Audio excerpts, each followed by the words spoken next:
ओम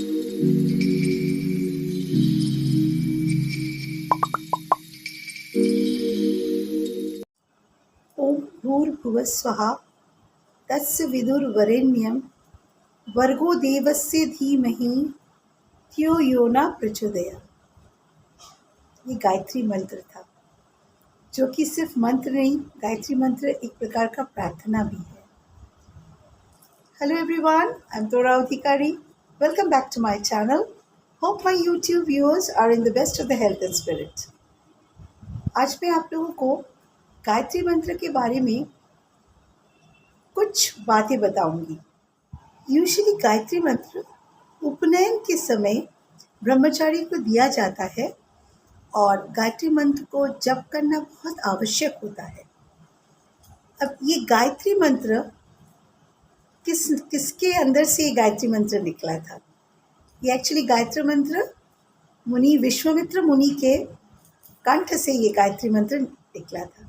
आज मैं आप लोगों को उसी का ही, उस चीज़ के पीछे वो किस्सा को आप लोगों के साथ शेयर करने वाली हूँ। उससे पहले मैं एक छोटी सी चीज़ बोलना चाहती हूँ।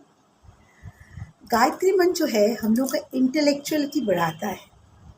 गायत्री मंत्र के हर एक शब्द का अपना एक सुंदर सा मीनिंग है। अगर हम गायत्री मंत्र को समझ के उसे प्रोनाउंस करें, उसका फार रीचिंग इफेक्ट हमारे शरीर में, रिलेशंस में, कंडीशंस में, एनवायरनमेंट में पड़ता ही पड़ता है। मैं आप लोगों को एक छोटी सी चीज़ ये मैं आप लोगों को देख के एक्सप्रेस कर रही हूँ कि इसका फाइव फोल्ड इंटेलिजेंस इसमें रहता है। उसमें सबसे पहले है दधि, जो कि स्पिरिचुअल हार्ट है। इस गायत्री मंत्र के अंदर यही 5 चीज़ों है। उसमें सबसे पहले है दधि, जो कि स्पिरिचुअल हार्ट है। उसके बाद है मेधा। मेधा है ब्राइट इंटेलिजेंस। अगर हम लोग गायत्री मंत्र का जप करें, हमारे अंदर वो ब्राइट इंटेलिजेंस रहेगा। थर्ड पॉइंट है हम लोगों के अंदर प्रज्ञा। प्रज्ञा मीन्स अवेयरनेस। क्या कर रहे हैं हम लोग? कभी कभार ऐसे ही पढ़ते जाते हैं, कोई मीनिंग नहीं समझ रहे, ऐसे ही रीडिंग कर रहे हैं। That is not awareness. माने you are reading something, you are not aware of what you are reading. It shouldn't be like that. हमारे अंदर ये अवेयरनेस की बहुत ज़रूरत है। जो काम कर रही हूँ या कर रहा हूँ, उसमें ही अपने आप को सीमित रखना बहुत बहुत ज़रूरी है। और ये अगर हम लोग गायत्री मंत्र जप करें, हमारे अंदर ये कॉन्सेंट्रेशन आ जाएगा। और एक है धृति। धृति मीन्स हायर विल। हमारी इच्छा शक्ति, इच्छा क्षमता काफ़ी बढ़ जाएगा हम लोगों का। और एक है हम लोगों की मेमोरी। हम लोगों की memory, if we chant Gayatri mantra, हम लोगों का मेमोरी बहुत बहुत अच्छा हो जाता है।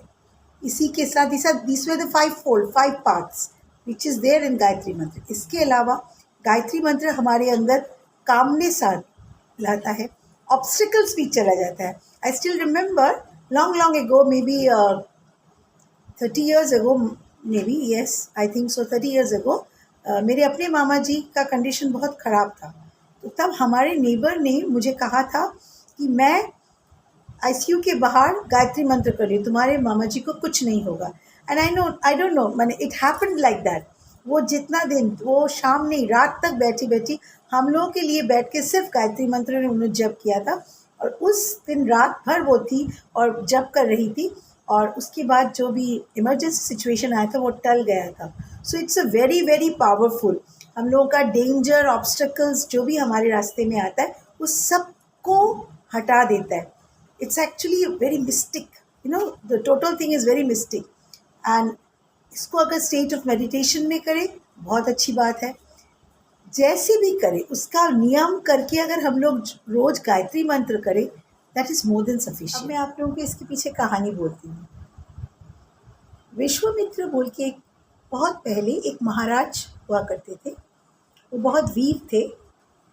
तो विश्वामित्र एक बार युद्ध जीत कर अपनी सेनाओं के साथ अपने राज्य की ओर वापस जा रहे थे। इस बीच एक घना जंगल था, तो उसमें से उस जंगल को होके उनको जाना था। तो वहाँ मुनि वशिष्ठ रहा करते थे। वो जानते थे, विश्वामित्र राजा जानते थे कि वहाँ मुनि वशिष्ठ रहते हैं। तो वो सोचे मैं उतरता हूँ उतर के वशिष्ठ मुनि को प्रणाम करके फिर मैं आगे बढ़ता हूँ। तो वो गए, वशिष्ठ मुनि को प्रणाम किया, मुनि ने उनको आशीर्वाद दिया। तो वशिष्ठ मुनि ने कहा कि आप बहुत थके होंगे, इतना बड़ा सेना लेके जा रहे, वो लोग भी थके होंगे, आप लोग थोड़ा सा विश्राम कीजिए, मैं आप सबको खाना देने का व्यवस्था करती हूँ, बहुत थके हारे हैं आप लोग। तो फिर विश्वामित्र ने सोचा, अरे मुनि है, अकेला अकेला रहता है, मेडिटेशन करते हैं, वो हम सब के लिए कैसे खाना लाएगा। तो उसने कहा नहीं नहीं नहीं नहीं महाराज, कोई ज़रूरत नहीं है, हम लोग तो जा रहे हैं, अभी घर पहुंच जाएंगे, ज़्यादा देर नहीं लगेगा, ये जंगल जैसे ही ख़त्म होगा हम लोग का राज्य का सीमा आ जाएगी और हम लोग राज्य में घुस जाएंगे। तो तब भी वशिष्ठ मुनि ने कहा कि नहीं, आप लोग खा के ही जाएंगे। तो ये बोल के जो वशिष्ठ मुनि है वो अपने कुटिया के अंदर आए। तो वहाँ उनके पास कामधेनु गाय था। आप लोग जानते होंगे that she is basically goddess. वो she is a goddess but her what she looks like cow but she is a goddess. Okay, तो उनके कान में जाके कहा कितना बड़ा सेना के लिए खाने का व्यवस्था करो। तो बोलते ही सब सेना को बहुत मतलब बहुत अच्छे अच्छे पकवान उनके सामने आ गए, खाना आ गया, वो लोग सब पेट भर के खाए, बोले वाह कितना अच्छा खाना है। तो तब विश्वामित्र ने सोचा कि इतना बड़ा सेना को खिलाने के लिए, खाना पकाने के लिए कितना समय की ज़रूरत होता है, और वो तो कुटिया के अंदर गया, बाहर आया, बाहर आके इतना खाना लेके आया और हम मेरे सबको दिया, ये कैसे संभव हुआ। तो उसने ये सेम क्वेश्चन वशिष्ठ मुनि को पूछा कि ये कैसे हुआ, हाउ मैंने कैसे, अब how could it be possible, कितने लोगों का खाना आपने जुगाड़ किया। तो उन्होंने कहा कि मेरी एक माँ है। कौन? बोली एक गाय है, कामधेनु माँ है मेरी, मैं जो मांगती हूँ माँ मुझे दे देती।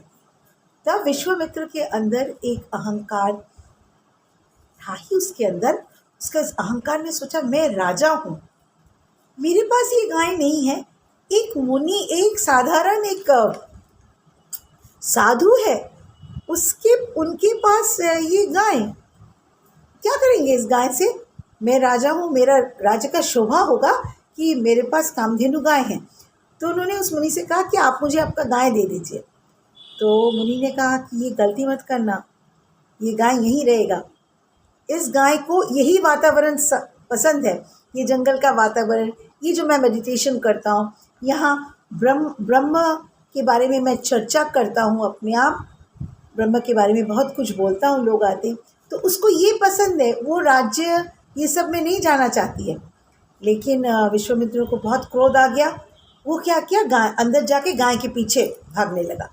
तो फिर वशिष्ठ मुनि ने कहा कि मैं आपको फिर से बोल रहा हूँ मैं कि आप ये बंद कीजिए, आप ये भगवान है, ये गाय के रूप में भगवान है, इसको आप चुनौती मत दीजिए, आपका अच्छा नहीं होगा। लेकिन विश्वामित्र मारने वाला नहीं है। तो उसके बाद क्या किया, वशिष्ठ मुनि ने एक बड़ा सा एक लाठी ऐसे करके पकड़ा और उसे बोला एकदम एकदम चुप, एकदम चुप, एकदम बंद हो जा। और जैसे ही कहा और सेना के तरफ ऐसे करके उस लाठी को सेना की तरफ ऐसे रखा, सब के सब सेना मर गए, सब के सब सेना मर गए।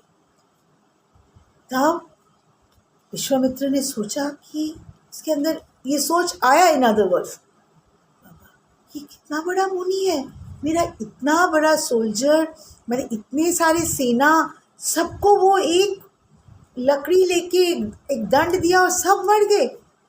इसके अंदर कितना पावर है, कितना पावर ऑफ मेडिटेशन है, और मैं ये राज्य लेके करूँगा क्या।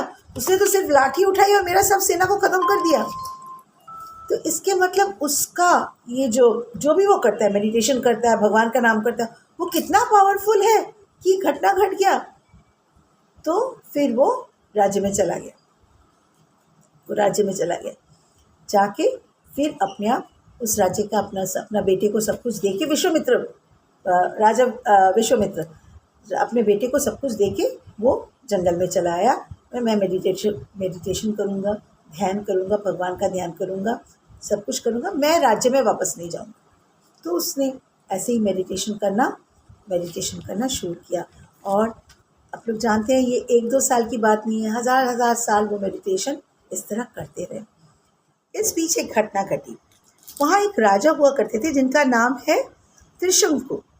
त्रिशंकु का इच्छा था कि वो अपने शरीर समेत स्वर्ग में जाएंगे, और यही कारण वो मुनि वशिष्ठ के पास जाते हैं और कहते हैं कि माने मुनिवर, आप कुछ ऐसे कीजिए कि मैं अपना शरीर लेके स्वर्ग में जाना चाहता हूँ, आप कुछ ऐसे कीजिए कि मैं जा सकूँ। तो वशिष्ठ ने कहा वो कभी संभव नहीं, you can not go against the law, ये कभी होता नहीं है, तुम कभी जा नहीं पाओगे इस तरह। तो वो चले गए, जाके वशिष्ठ के जो पुत्र हैं उनको जाके कहा कि तुम कुछ ऐसे कर सकते हो, तुम्हारे पिताजी तो कुछ नहीं किए, जंगल में बैठे हुए हैं, कुछ कर सकते हो कि मैं स्वर्ग जाना चाहता हूँ शरीर के साथ। तो उन लड़कों ने कहा कभी संभव है? तो उन्होंने उसके वशिष्ठ के पुत्रों ने त्रिशंकु को अभिशाप दिया, और उस अभिशाप से त्रिशंकु जो है कुरूप हो गया। अब त्रिशंकु का गुस्सा और आ गया, उसमें कुरूप भी हो गया। अब वो गुस्से के मारे वो चला गया विश्वामित्र मुनि के पास। उस समय वो बहुत साल से मेडिटेशन कर रहे थे, तो एक मेडिटेशन का तो एक लाभ होगा ही, बहुत कुछ अर्जन किया था भगवान से। तो जाके उन्होंने कहा कि मुझे शरीर के साथ स्वर्ग में जाना है। तो बोले वशिष्ठ के पास गए थे, वशिष्ठ ने मुझे ना कर दिया। अब आप लोग ये बात तो जानते हैं, ये तो जनरल नियम है, मेरा जो शत्रु होगा, वशिष्ठ का शत्रु कौन था? विश्वामित्र था। अगर शत्रु का शत्रु मेरा मित्र हो जाता है, इज़न्ट इट सो? तो नेचुरली विश्वामित्र जो था वो वशिष्ठ का शत्रु था, और शत्रु का शत्रु कौन था? त्रिशंकु महाराज थे। तो शत्रु का शत्रु मित्र हो जाता है। त्रिशंकु राजा त्रिशंकु और विश्वामित्र जो है दोस्त हो गए। उसने कहा ठीक है, अगर उन्होंने कहा है स्वर्ग में नहीं जाते, मैं आपके लिए स्वर्ग और जो हम लोग जहाँ रहते पृथ्वी, उसके बीच एक स्वर्ग बनाता हूँ। समझ में आ गए? तो विश्वामित्र ने उसके लिए एक बीच में स्वर्ग बनाया और उसको उस अवस्था में रख दिया। इसीलिए कहा भी जाता है जो त्रिशंकु जो है वो स्वर्ग और मर्त, मतलब लैंडफॉर्म और स्वर्ग के बीच में वो अभी भी वैसे ही पड़ा है, doesn't have any movement, nothing. वो ऐसे कुरूप तो हो ही गया है, अपने शरीर को लेके बीचों बीच में, स्वर्ग भी नहीं जा पाया, बीचों बीच में अटक गया। अब ये जो काम किया विश्वामित्र ने, ये against the law of nature किया, जो कि एकदम ठीक नहीं था। इसके बाद वो फिर इसलिए अपना जो भी उन्होंने मेडिटेशन किया था वो सब कुछ जो है नेगेटिव हो गया। ये कर्म इतना खराब कर्म था कि उनका सब कुछ नेगेटिव हो गया। अब उन्होंने क्या किया, फिर से वो मेडिटेशन के लिए चले गए। बहुत सालों साल, फिर 1000-2000 साल उन्होंने मेडिटेशन किया। अब आशा करती हूँ आप लोग जानते होंगे कि मेनका आई थी, स्वर्ग की अप्सरा मेनका आई थी। मेनका जब आई थी उनको सिड्यूस करना चाहा था, और विश्वामित्र कुछ हद तक टल भी गए थे, मेनका की ब्यूटी से वो प्रभावित हो गए थे। तो ये जो सेकंड टाइम विश्वामित्र ने इतना जो मेडिटेशन किया था, इतना सालों साल, फिर उसका सब कुछ नष्ट हो गया था। अब वो लास्ट थर्ड टाइम मेडिटेशन के लिए बैठे थे। इस बार फिर से हज़ारों से भी ज़्यादा साल विश्वामित्र इस बार एकदम 100% कॉन्सेंट्रेशन के साथ कोई भी चीज़ उनके इस जर्नी में बीच में आने नहीं दिए, क्योंकि ऑलरेडी वो बहुत साल नष्ट कर चुके थे। After doing lot of meditation कुछ ऐसा कर्म कर दिया था कि एवरीथिंग वाज मल्टीप्लाइड बाय 0। लेकिन इस बार जब वो मेडिटेशन के लिए बैठे थे, तब उन्होंने 100% दिया, 100% कॉन्सेंट्रेशन दिया। कॉन्सेंट्रेशन दे के उन्होंने मेडिटेशन किया। इसके फलस्वरूप उनको बहुत कुछ ज्ञान अर्जन हुआ। अब इतना ज्ञान अर्जन होने के बाद वो गुरु ब्रह्मा के पास गए, ब्रह्मा को से आशीर्वाद मांगी। ब्रह्मा ने उन्हें आशीर्वाद करके कहा कि तुम महर्षि हुए। महर्षि इन अदर वर्ड्स, महर्षि माने महर्षि हुए। तो उन्होंने कहा मैं ब्रह्म ऋषि नहीं हुआ? तो उन्होंने कहा नहीं, तुम ब्रह्म ऋषि तभी हो सकते हो जब तुम मुनि वशिष्ठ का आशीर्वाद लेके आओगे। तो उन्होंने कहा ठीक है, मैं मुनि वशिष्ठ के पास जाऊंगा। अब तपस्या जो है, तपस्या एक ऐसी चीज़ है जो हमारे पूरी चीज़ को क्लेंस करता है। हमारे जो भी मन में डाउट्स है, हमारा कर्म है, सब कुछ को तपस्या जो है क्लेंस करता है। तपस्या इसको नहीं कहते कि एक बार किया, तपस्या किया, फिर मैं वापस वही उस पोजीशन में चले आऊँगा जहाँ से मैंने स्टार्ट किया। तो जो मुनि विश्वामित्र के साथ हुआ था, तो इस बार उन्होंने अपने आप को सचमुच क्लेंस किया था। इस बार वो बोले मैं ज़रूर जाऊँगा। तो वो विश्वामित्र उसके बाद मुनि वशिष्ठ के पास गए, गेट पहाड़ के बारे जहाँ गेट है वहाँ खड़े थे। तब उन्होंने सुना कि मुनि वशिष्ठ जो है अरुंधति देवी को कह रहे हैं इन अदर वर्ड्स सॉरी कह रहे हैं कि मैं चाहता हूँ कि विश्वामित्र ब्रह्म ऋषि बने। मैं मन से चाहता हूँ, मैं उसको रोज मन ही मन में आशीर्वाद करता हूँ। मैं रुका हूँ इसीलिए कि उसको मैं आशीर्वाद करके उसको ब्रह्म ऋषि का आशीर्वाद दूंगा। ये सुन के बाहर विश्वामित्र जो खड़ा था उसको इतना खुश हुआ, और उसने जो बर्ताव किया था उसके लिए भी उसे बहुत दुख हुआ कि मैंने क्या बर्ताव किया है उनके साथ। और वो सचमुच कितने बड़े ऋषि हैं, उनका कोई कंपैरिजन नहीं होता है, उन्होंने उनके अंदर इतना कुछ है। तो जब हम लोग अपने आप में चेंज लाते हैं ना, तब हमारे अंदर कोई ईगो नहीं रहता। ईगो तब तक रहता है जब तक हम लोग हमारे जीवन रूपी इस जर्नी में भिन्न भिन्न सुकर्म अकर्म सब तरह के कर्म जब करते हैं, बहुत चीज़ों का नेगेटिव चीज़ हमारे ब्रेन में पड़ता है। But once really if you cleanse something, ये चीज़ एकदम साफ होता है। इसके लिए बहुत बड़े मुनि बनने की ज़रूरत नहीं है। We can also do it, we can do it, we have the power to do this, of course we have the power to do this. उनके पास भी वो पावर आ गया था। वो अंदर गए, कुटी में गए, जाके एकदम शष्टांग कहते हैं ना, एकदम लेट के उन्होंने वशिष्ठ मुनि के पैर में एकदम अपना सिर इस तरह रखा, और जैसे ही रखा वशिष्ठ मुनि उनको आशीर्वाद दिए। और जब आशीर्वाद दिए उसी अवस्था में उनके कंठ से जो है एक मंत्र निकला।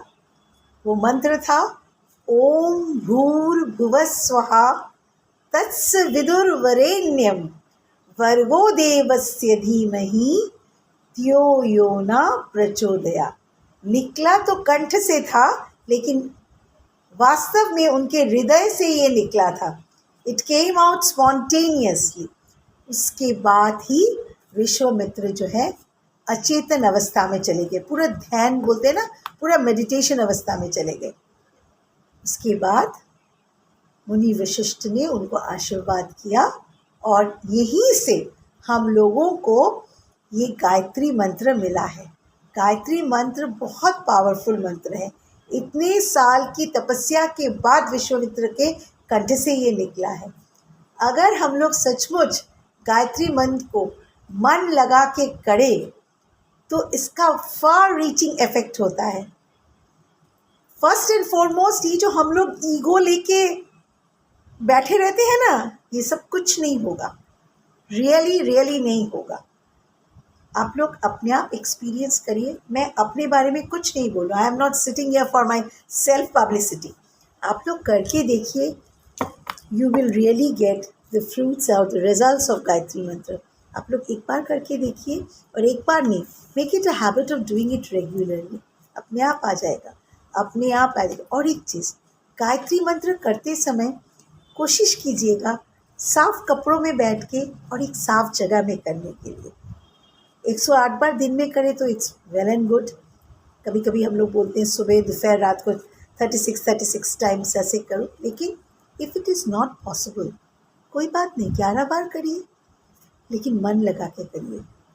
कोई भी चीज़ का अनुशीलन अगर हम लोग अपने मन से करें तो it has a really a lot of effect to it. So मेरी ये गायत्री मंत्र की कहानी आप लोगों को अगर अच्छी लगी होगी तो इसको ज़रूर लाइक, शेयर, सब्सक्राइब और कमेंट कीजिएगा। Any portion which you are not understanding और anything of any sort, please do comment on YouTube. I will try my best to answer it. लेकिन प्लीज़ शेयर करिए अपने फ्रेंड्स और relatives से. ये कहानी बहुत लोग नहीं जानते.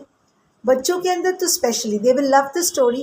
When they love the story, after that they themselves will sit for practice. हम बड़ों से बच्चों के अंदर बहुत कुछ बहुत ज़्यादा होता है.